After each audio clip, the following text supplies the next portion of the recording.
Is it visible to all of you? Is the screen visible?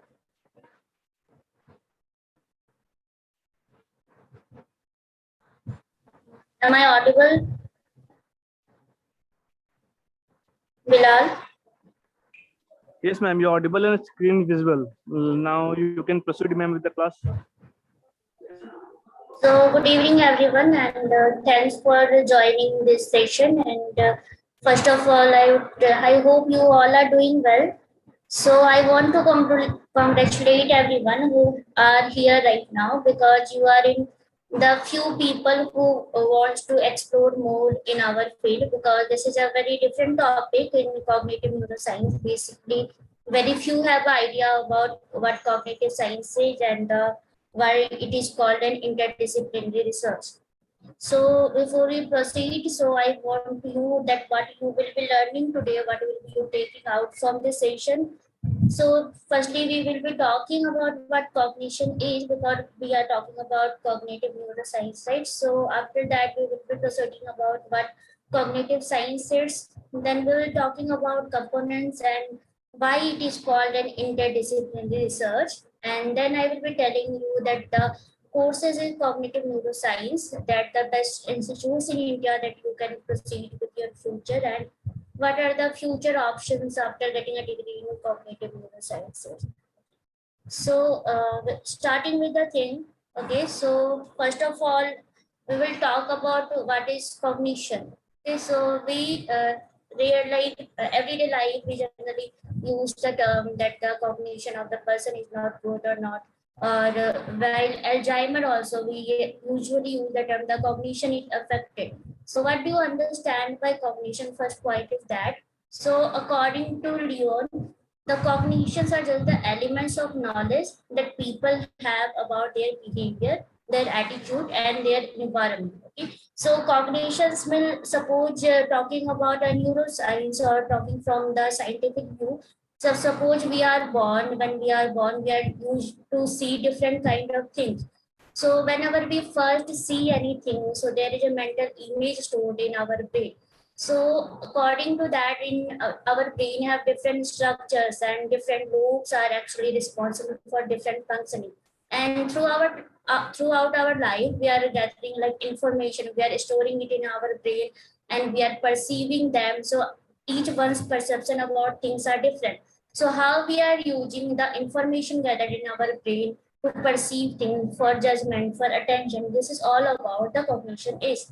That's why the, if you look at the history of this word, so the word actually cognition comes from cognoscere, that means to know. So whenever you are knowing something and you are perceiving something, you are using all your information gathered in your brain to make judgment about something. That is your basic cognition is. So talking about major domains of cognition, so different researchers say different domains of cognition, but basically what major domains of cognitions are. So one is your attention. So whenever you are able to focus on something or not, you are paying attention to something or not, it is one of the major aspects of cognition.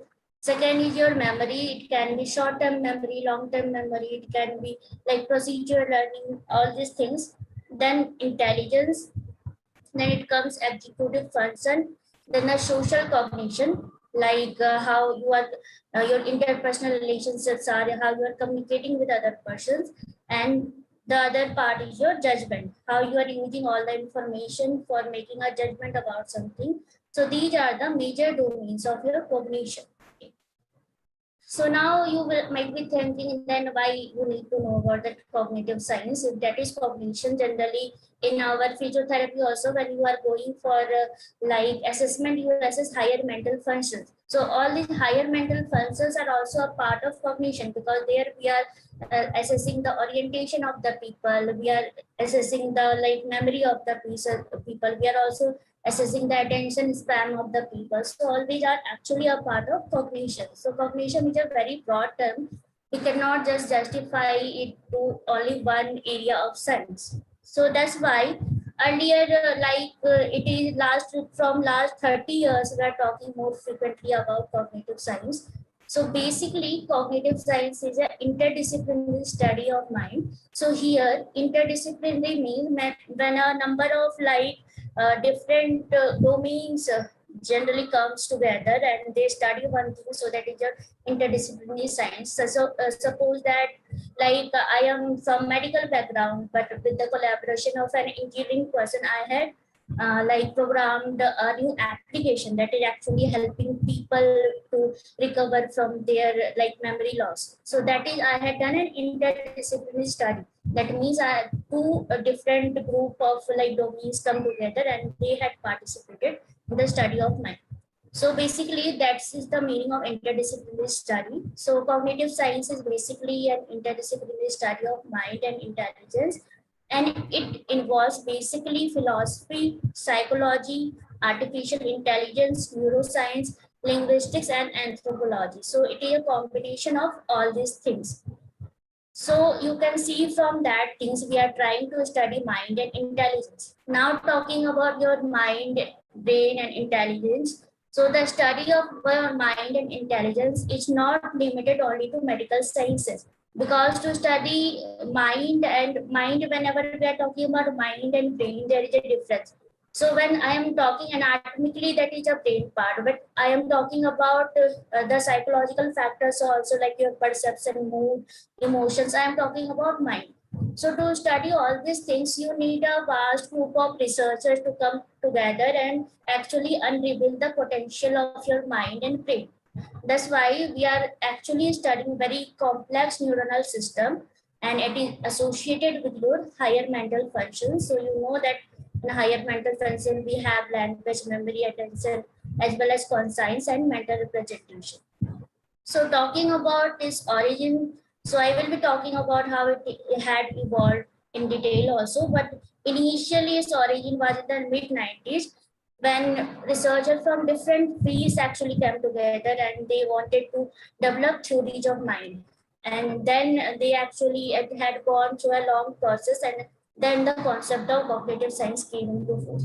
But before talking about the history, let's talk about what you understand by philosophy, psychology, like all these components, and what's its role in cognitive science. So firstly, talking about your philosophy. So we generally talk about philosophy so much. So we talk about the philosophy of life and all these things. So basically, whenever I'm saying someone that it is a philosophical thing, so basically I mean it is the study of general and fundamental questions. Like whenever I'm talking about what is the questions about existence, what is the region of living here of human beings, or the knowledge of I am talking about some values of humankind or mind and language. That means I am talking about the philosophy. I'm just asking some general and fundamental question about. Now you will be saying that it is a cognitive science. Why do I need philosophy here? So basically, philosophy is important for cognitive science. It is a part of it because unless you understand the basic thing, unless and until you arise some fundamental issue that underlying experimental and computational research approach, you won't be able to find a research question. So whenever we are approaching for research, basically we are actually answering to a research question. So research question will arise until and unless from under you understand the general and fundamental things. So that's why philosophy helps you to understand the general and fundamental things, and so that you actually arise a research question. So philosophy will be helping the cognitive scientists to arise with some questions that is related with the mind and body, and from that some methodological question can arise, and that will explain the nature of explanation that is needed in cognitive science. So basically, philosophy concerned with normal normative question, like how people should think, as well with the descriptive ones also. They can talk about that how they are why there is a difference between the IQ between different peoples also. Now, second part is your psychology. So we already know that psychology, I love psychology. So psychology is basically the science of mind and behavior. So whenever we are studying psychology, we know it includes study about consciousness and unconscious phenomena also. We are talking about feeling, thought, emotions. All these are a part of psychology. So in cognitive science, the cognitive psychologists who are involved in cognitive science, so they engage themselves for making theory, and that theory will help in making computational model. And we know that the primary method in any experimentation generally in psychology is with human participations. So that's why psychology, like the experiments we are doing from psychology, they can carefully approach mental operation from diverse direction, and this is a very important role for cognitive science to be scientific. The experimental method, but we are approaching through psychology. So psychology, we know that the psychology along with the mind, the modern psychology talks about behavior. So with this behavioral methods, psychology can help in elaborating models of cognitive functions. So we can say here that in that way, psychology is an important part of cognitive science. Next, very important part nowadays also that is dominating the entire industry also, that is your artificial intelligence. We are seeing that artificial intelligence is the future because everything we are seeing that is regulated by artificial intelligence. So there are lots of definition of artificial intelligence, but according to IBM or John McCarthy, it is the science and engineering of making intelligent machines, especially intelligent computer programs. So we know that whenever the computer programs are designed, it was actually taken in mind the picture of our brain. We want to replicate brain in machine form, and that's why computer programs are devised. So these artificial intelligence actually leverages computer and machine, and it mimics the problem solving and decision making capability of your human mind. Okay? So it generally through engineering also we generally go with some psychological experiments, some deductive reasoning or some analogies, some concept formation, some mental imagery. Actually, we are just trying to simulate aspects of human performance through artificial intelligence. Okay, so this is the basically artificial intelligence helps you like to make some programs, new programs or something like that. It helps us to understand human mind and brain better.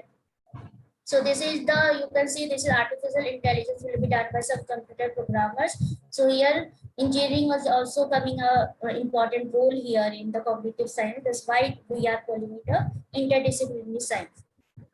Next part is your linguistics. So linguistics, L for linguistic, L for language. So it is the basic scientific study of language. Okay. So why now you are thinking that what is the use of language in understanding your mind and brain?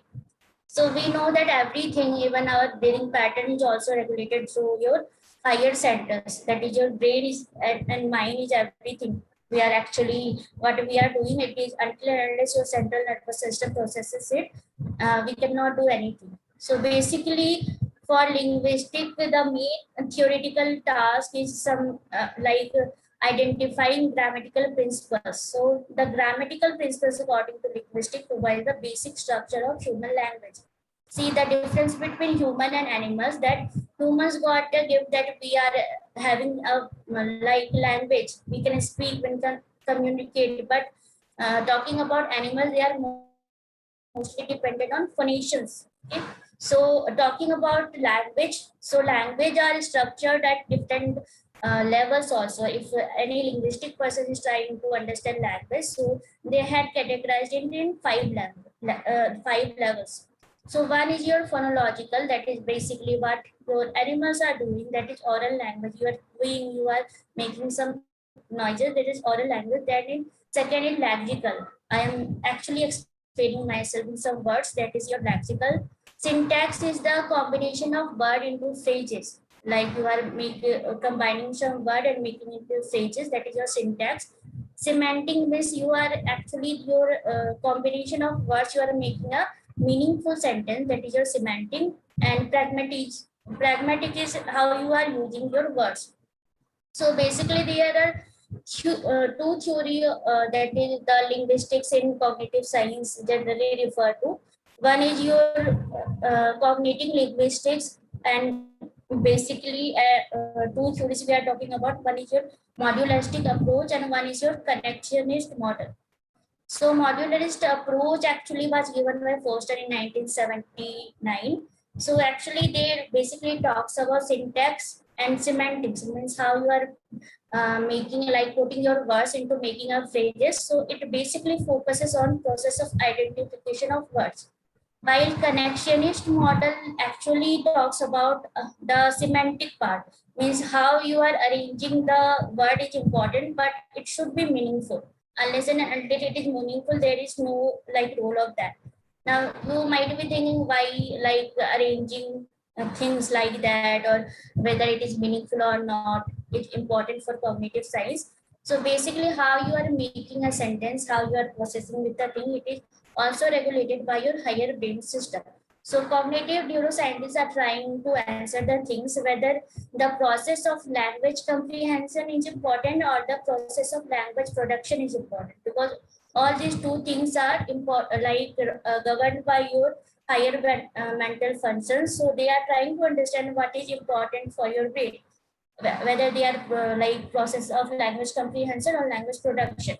And to understand this question also, we have to go for some brain imaging, like to see the brain structure and different neural network associated with it. And obviously, like for understanding of language, we need linguistic person, and to understand the brain better, we know we need a neuroscientist also.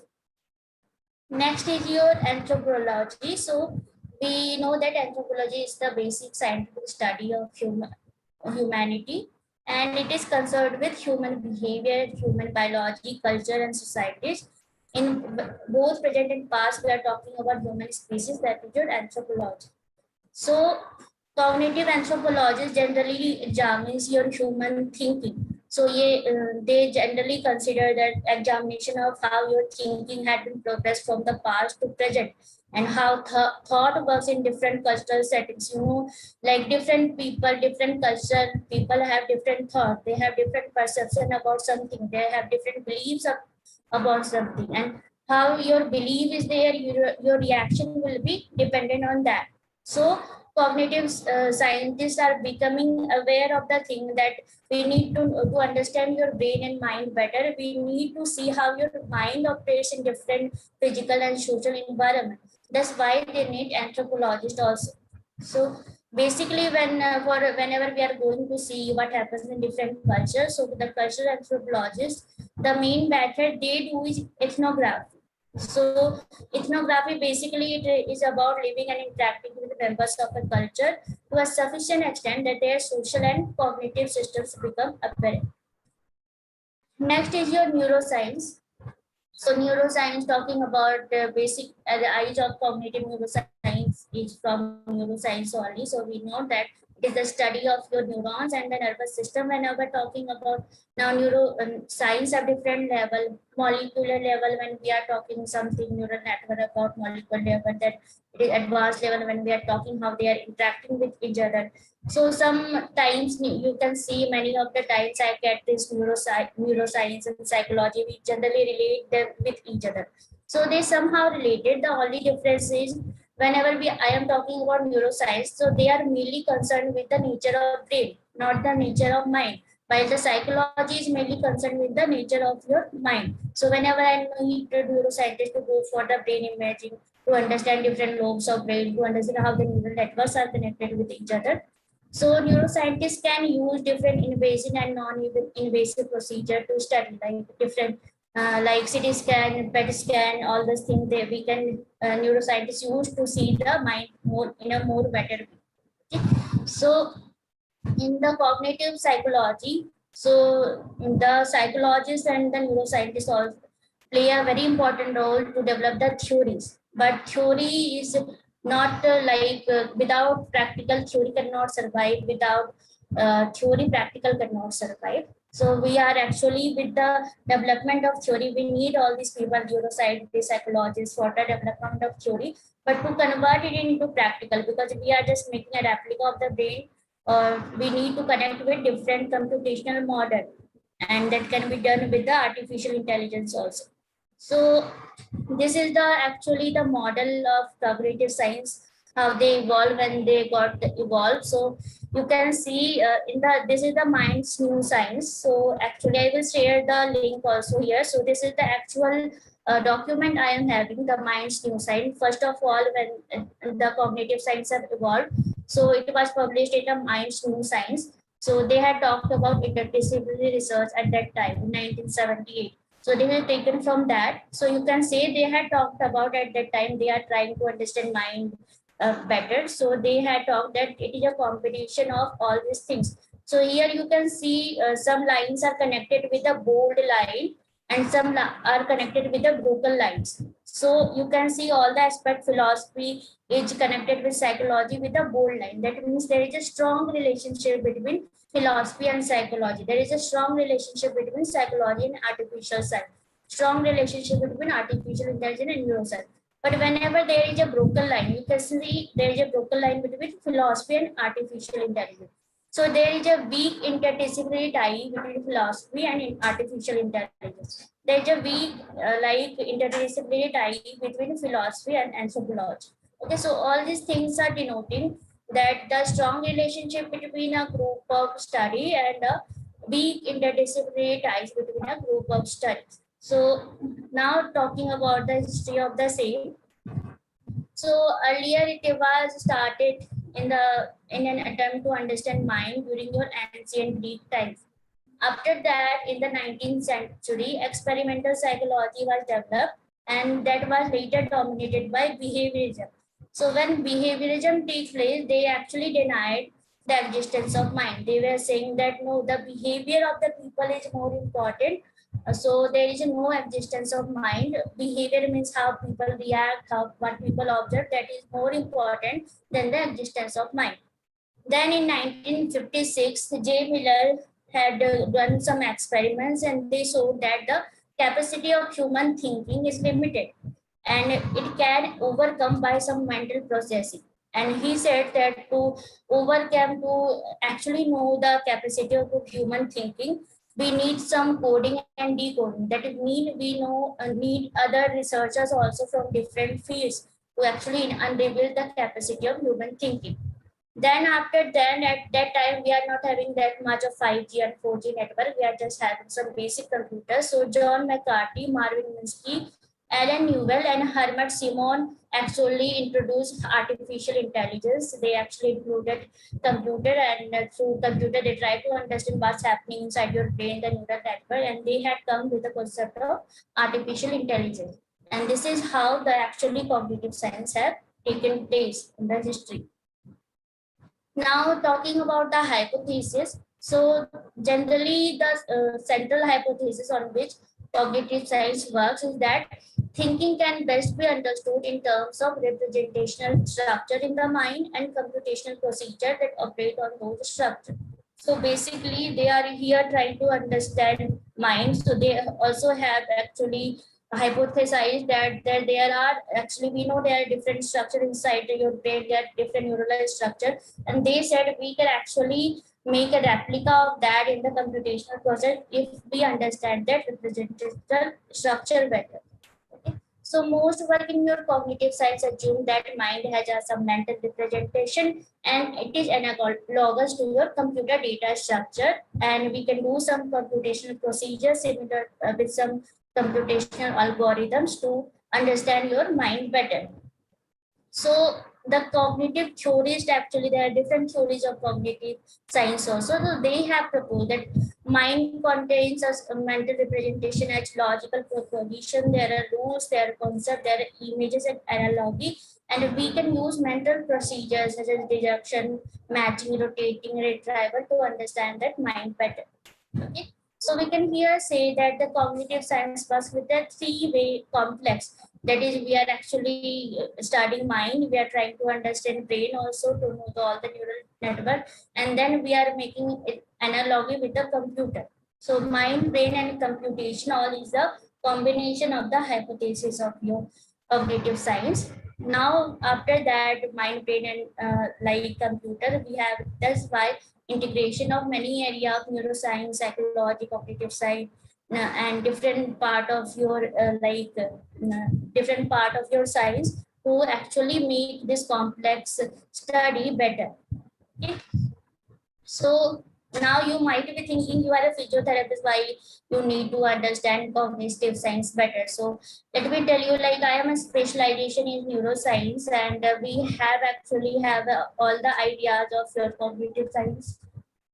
We have all the ideas of cognitive science, so we can here apply for the same. Because if you look at, I will see let you know that what is the eligibility criteria of cognitive science. So I am specialization in neurology, so I have a very good interest in neurology and psychology, and I had appeared in the interview of PhD in IIT Gandhinagar also for cognitive science. So don't think that being a like physiotherapy, you don't need to know all these things, because actually you are doing all these things. So first of all, why you need cognitive science? So basically, if you are looking for the future perspective, so artificial intelligence is dominating the world, and the digitalization is there. Everything is going online. So the future is there. Future is there in artificial intelligence. It is there in the deep learning. So study of brain, whenever suppose you are actually communicating with a person, you try to understand what's going inside the brain of the people. You start trying to study the brain. So basically talking about most of the company. So most of the company actually are trying to understand the psychology of the customer. So whether it is a education, any research psychology, they are actually trying to understand what is going inside the brain of the person, because that is the most difficult thing to understand. So many educational companies also invest innovation, so that they train their employee better, and they are actually utilizing artificial intelligence very frequently. So to like go with the future, to go in the flow of that, you need to do the cognitive science. And we know that nowadays we are actually devising many tools are there. So engineering and medical tools and device should be better prepared to check the adaptation of human brain and disentangle them. Okay, like we are making automatic cars, we are actually thinking what a manner people can see and how to function them. And third, like you can see that whenever an HR can utilize your cognitive science in that their field also, if they study the things, so they can actually improve their efficiency level in people, because they are basically dealing with people, and they can actually make the best use of anyone's like latent capacity also. Banking experts also can use the cognitive science to know their client better, and like they can also come with the AI offered by them. Okay. So all the apps, all the personal shopping, you are going to understand yourself better also. Being a physiotherapist also, you need to deal with the patient. So what's happening with the patient inside the brain of the patient, or what they are thinking, the mind of the patient, understanding that is a major perspective, because they are in pain. Many one may be in the depression due to the pain. So if we understand their psychology, if we are understanding their mind, and then we are helping like them with the therapy, then it will be better like helpful for them, for the patient also, to like communicate better with the patient, and they will be able to go with a better prognosis with the things also. So now we will be talking about top institute. I am talking here only about India. In the link section, I have mentioned some of the top institute whole world also, where you can see the thing. So first of all, the first or most like old university which is offering your like cognitive science PhD and MS is your CBCS University of Allahabad. So it is offering your MSc and PhD in cognitive science. So there is an entrance exam. You need to appear in that, and they actually put some cutoff after that. So once you are appeared in the exam, you after the result arises, they generally call for the interview. Once you have cleared the interview, you can get the degree here. Second is your IIT Kanpur. So IIT Kanpur has a personalized cognitive science program. So here also they are offering MSc and PhD in cognitive sciences. So you can go there and apply there also. The link is already there in the, I have provided with the link. Third is your IIT Gandhinagar. So I had gone there for the interview round. So they, first of all, they don't go for their entrance. Basically, there is an SOP. You need to fill a form. You need to put your SOP field, that why you are thinking you can do better with the this field, why you are eligible for this field. And after going from your SOP, they generally call for the interview. So there are 2 rounds in the interview.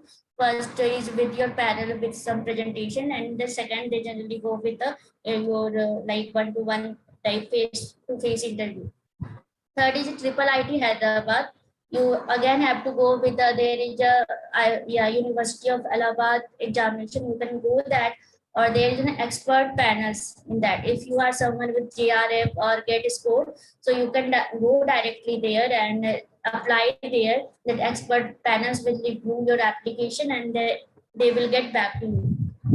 So now I am talking about this entrance test. So COGJET is the actually entrance test name that you are going to give.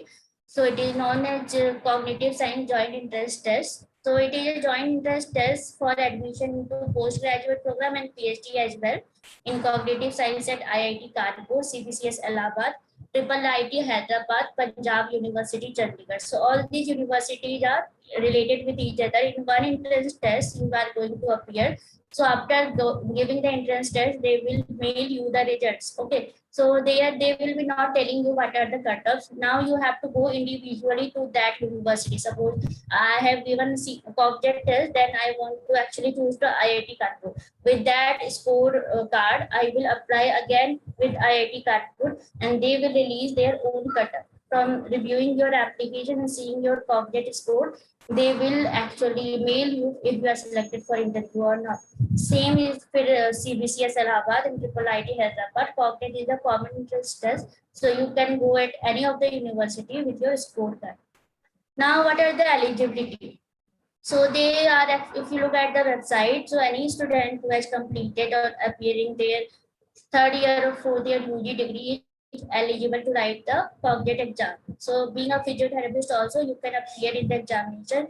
Even I have a mail also, if you want, I will share it to you at that time. Like I had personally mailed the head of IIT Kanpur, because while filling the form, it is written only that BSc, MSc, no BPT, MPT was there. So upon my request, that it included the BPT and MPT option also while you are filling the examination. So being like a physiotherapist also, if you are interested in someone in neurology, you can go with this interdisciplinary research. So you are someone whose passion is research, you can go with this kind of study.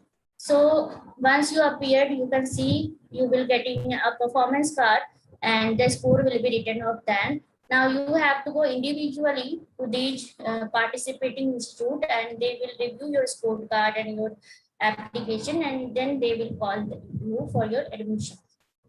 Now, what is the syllabus of the same? I had provided a link in that.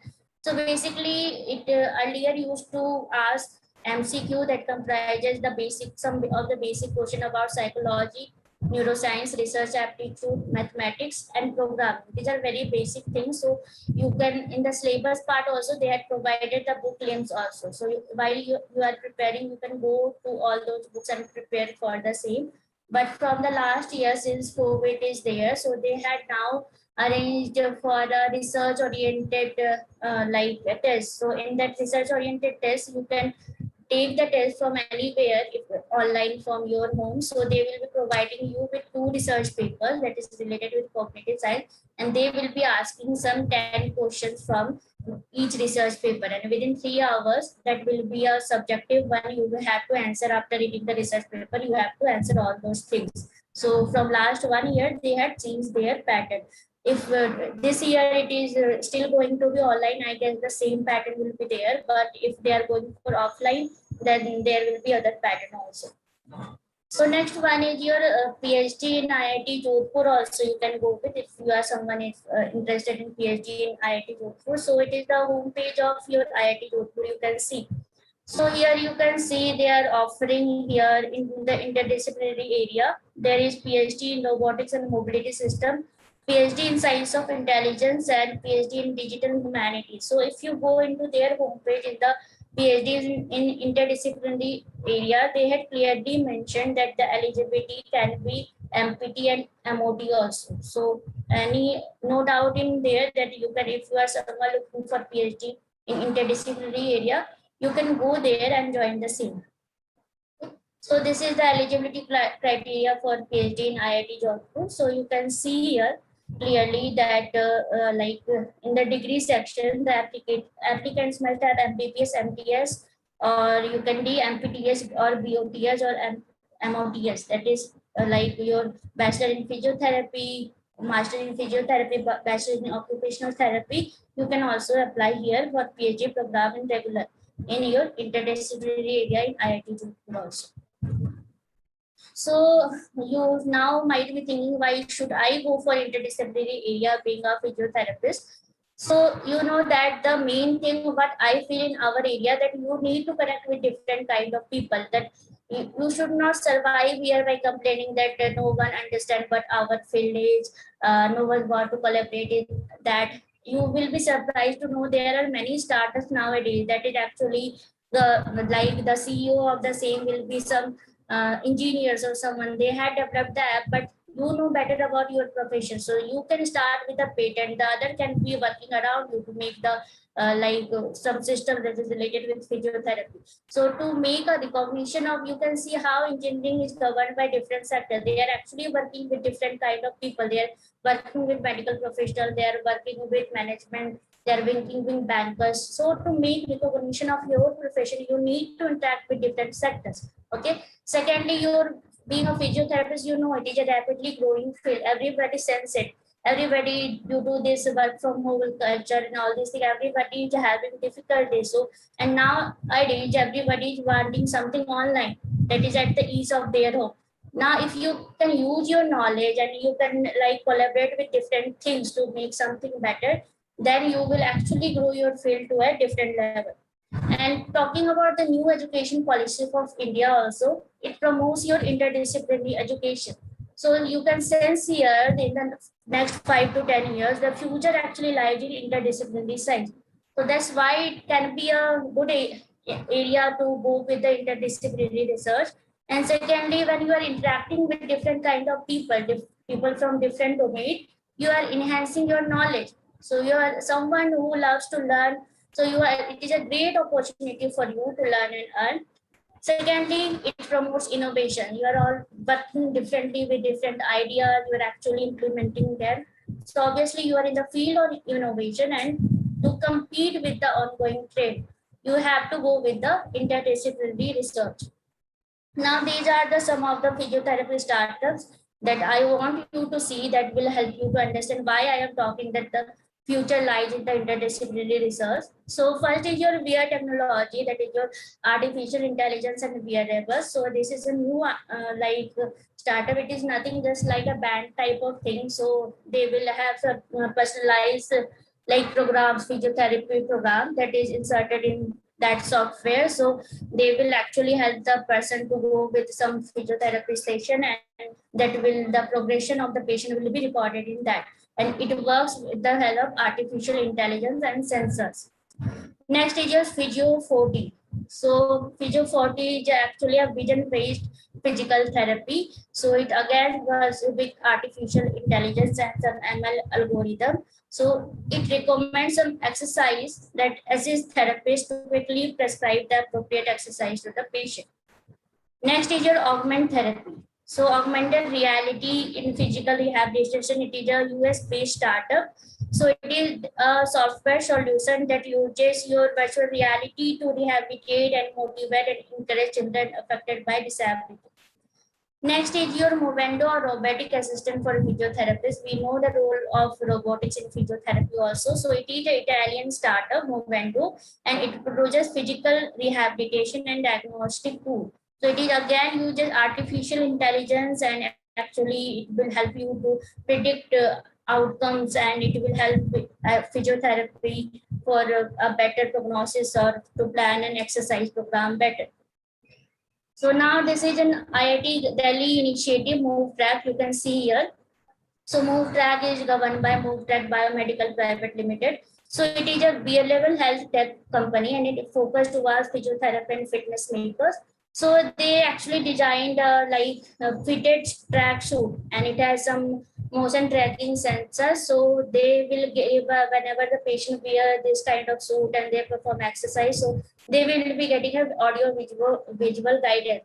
So they are saying that they will be now recruiting physiotherapists to see that if they are able to do the same thing with their patient, what is the reliability and validity of the same thing. So you can see here, the link is there if you want to know more about the same. You can go there and check the same here. But what my point here is, you can see there are many startups and most of them are artificial intelligence integrated.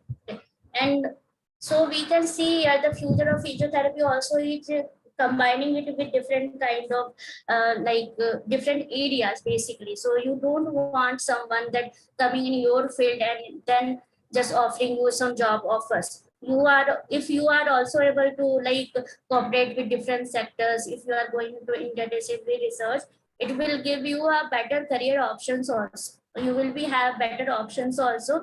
And being we are not only, since that if any MBBS person also can do PhD in science of intelligence, they can go with MBA or something like that also. Or if an engineering person can come in healthcare with no knowledge of anatomy and something like that, if they can make such type of things, why not you? You have all the knowledge that is needed for the things. So the job opportunity, you can work with some artificial intelligence company, you can work as a data scientist, you can work in some medicinal setups, you can work with research and innovation, you can be a good researcher. Nowadays, virtual reality is dominating the physiotherapy setup. You can come with some software making with virtual reality. You can be a part of education, you can be a professor, you can be like any philosopher also if making, or you can go in the marketing sections also. Now that cognitive science research initiative have been taken from Ministry of Science and Technology in India also. So you can see in there is a call for proposal in the 2021 also. So they generally ask the person like Cognitive Science Research Initiative, CSRI is known as. So they actually aimed to like revolutionary research in various fields. So they want to actually, main aim is to know the nature and origin of mental disorder. They want to design better learning tools. They are want to design better cognitive based software. And you can see who can apply. Any scientist, academician with research background in cognitive science, they can apply at the same area. So you, if you are having someone who what will cognitive science, or you have some proposal also in your mind, so you can go there and apply there also. So it is not like that Indian government is not promoting it. Okay. So this is the additional link to join the society. So you can, I have provided all the links are earlier there in the previous slide. Other than that, there is a cognitive science society all over the world. You can, if you want to learn more, you can go and join the society. Okay, there is IIT Jodhpur link also I have provided. IIT Delhi, what they are doing also with the interdisciplinary area, they also offer MSc in cognitive science also. You can go on the homepage of IIT Delhi also. Or you want to know all about the best colleges of cognitive science major also, you can go there. So that's all for the my side. So any question up to that, you can ask.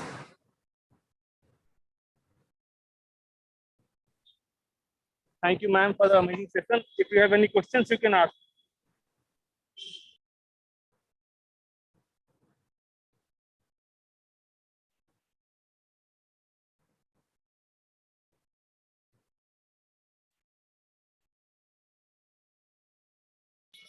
Ma'am, I think we don't have any questions, so we can wrap up the session now only. Thank you very much for the session. Thank you all for joining here, and it's been great to connect with all of you. And I guess there in the chat section there are, yeah, can we get your presentation for links provided here? Yeah, sure. I will be sharing the same to Bilal, will share to everyone. And if you have any query, you can always contact me. Or if you are having any query, because it is a new field, I guess everyone had understood. I am trying to make it